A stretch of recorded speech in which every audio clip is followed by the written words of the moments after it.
కరీంనగర్ జిల్లాపై మోంతా తుపాను ప్రభావం తీవ్రంగా పడింది. చేతికొచ్చిన వరి పంటలను తీవ్రంగా దెబ్బతీసింది. కోతకు వచ్చిన వరి పొలాలన్నీ నేలకొరిగాయి. అనేక గ్రామాల్లో వరి పొలాల నుంచి వరద పారుతోంది. పలు ప్రాంతాల్లోనే పొలంలోనే వడ్లు తడిచిపోయి మొలకలెత్తుతున్నాయి. చెరువులకు దగ్గరగా ఉన్న పొలాల్లోకి భారీగా వరద నీరు ప్రవేశించింది. పంట నష్టం తీవ్రతను ఇంకా అధికారులు అంచనా వేయాల్సి ఉంది. వరి పంట నష్టంపై తిమ్మాపూర్ నుంచి వెంకటేష్ మరిన్ని వివరాలు అందిస్తారు. అన్నదాతలకు అకాల వర్షాలు శాపంగా మారినాయి. చేతికొచ్చిన పంట నోటికి రాకుండానే వర్షం తుడిచిపెట్టుకుపోయింది. మనకు కరీంనగర్ ఉమ్మడి జిల్లా వ్యాప్తంగా కూడా ఎక్కడ చూసినా కూడా ఇలాంటి పరిస్థితి కనిపిస్తుంది.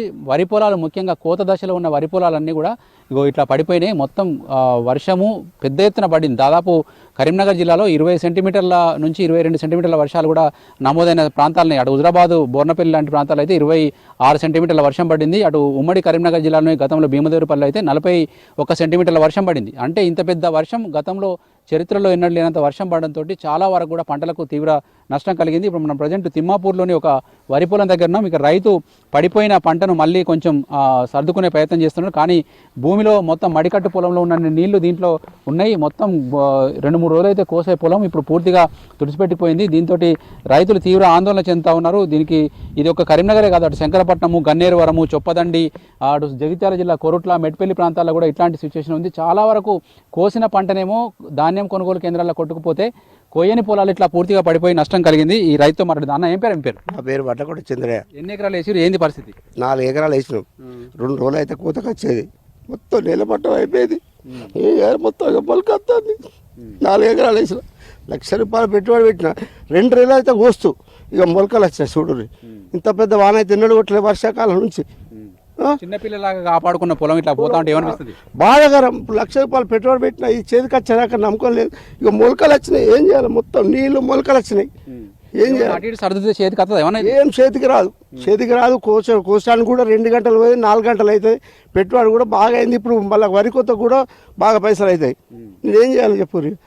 కనీసానికి కొంచెం ప్రభుత్వాన్ని కొంచెం ఆదుకోవాలి. ఇంత పెద్ద వాన ఈ వర్షాకాలం ఎన్నడూ కొట్టలే. ఇంత వాన పడ్డదంటే ఇప్పుడు కోస్తానికి కూడా సగం అట్లా అన్నీ పోతాయి. మొత్తం 4 ఎకరాలు ఇది మొత్తం ఖరాబ్ అయిపోయింది. ఎక్కడి నుంచి వచ్చింది వాన? బయట నుంచి వచ్చిందా వరద? ఇది జస్ట్ వాన గాలి ద్వారంతో వాన వచ్చింది. వాన వచ్చి మొత్తం నీలమట్టం అయిపోయింది. కోసిన పొలాల పరిస్థితి అక్కడ ఎట్లా ఉంది? అక్కడ కూడా కోసిన పొలాలు కూడా మొత్తం వరదలు నీళ్ళైనా మొత్తం ఆనంగా వచ్చి ఈనంగా వచ్చి ఆరబెట్టు లేదేం లేదు. కోసుడు ఇప్పుడే మొదలైంది కాబట్టి అక్కడ కోసిన వాళ్ళ పరిస్థితి కూడా మంచిగా లేదు. ఈ వానతో బాగా నష్టపోయారు రైతులు. అప్పులు దీంట్లో ఏ మిషన్ నడుస్తుంది? Belt machine, chain machine? ఏం కావాలి? ఇది చైన్ మిషన్ అయితే నడుస్తుంది. దానికి 3500 అంటారు.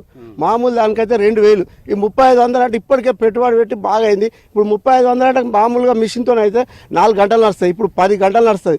10 గంటలు అంటే దాదాపుగా ₹35,000 కావాలి. ఇట్లా కూడా నష్టపోయినాం. 35,000 బదులు వదిలేస్తున్నాయి. ఈ 35,000 పెట్ట బదులు ఈ 4 ఎకరాలకు ₹1,00,000 అయినాయి. 35,000 1,50,000 అవుతున్నాయి. సపరేట్గా ఊకున్నాయని ఇంత బాధాకరంగా ఉన్నది మాకు. ఎంత పెట్టుబడి పెట్టారే పొలానికి? మేము దాదాపు 1,50,000 వరకు పెట్టుబడి పెట్టాము దీనికి. కానీ అకాల వర్షంతో పంట తీవ్రంగా నష్టపోయినాము. అలాగే ఇది కోయలేని పరిస్థితి కూడా ఉన్నది. మొత్తం మొలకలు కూడా వచ్చి ఉన్నాయి. మీరు కూడా చూడొచ్చు ఇక్కడ ఎంతగానో నష్టం జరిగిందనేది. దీన్ని కాస్త మన రేవంత్ రెడ్డి గారి ప్రభుత్వం ఆదుకోవాలని, మన రైతు ప్రభుత్వం ఆదుకోవాలని అందరినీ కోరుచున్నాము.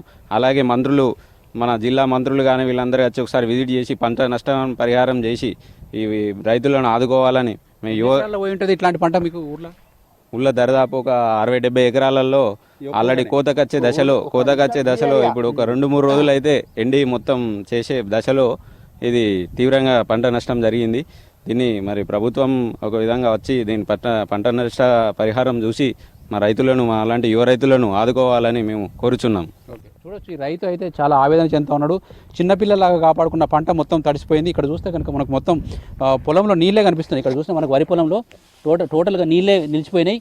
మొత్తం గింజలన్నీ రాలిపోయి మొత్తం బురదమయం అయిపోయినాయి. ఎక్కడ కూడా ఇది కోసి తీద్దామన్నా కూడా మనకు చేతికి రాని పరిస్థితి. ఎక్కడ చూసినా కూడా వర్షపు నీళ్ళే కనిపిస్తూ ఉన్నాయి. ఇక్కడ మొలకలు వచ్చినాయి. మనకు వరి గోలు చూడొచ్చు. ఇక్కడ మొత్తం పూర్తిగా మొలకలు వచ్చిన సిచ్యువేషన్ కనిపిస్తుంది. గొలుసు భూమిలోనే మొలకలు వచ్చిన సిచ్యువేషన్ కనిపిస్తూ ఉంది. ఇది ఎట్టి పరిస్థితుల్లో కూడా కోసినా కూడా నీళ్లు పంటకు చేతికి వస్తాయన్న ఇక్కడ చూడండి, గొలుసు మొత్తం మొలకలు వచ్చినాయి.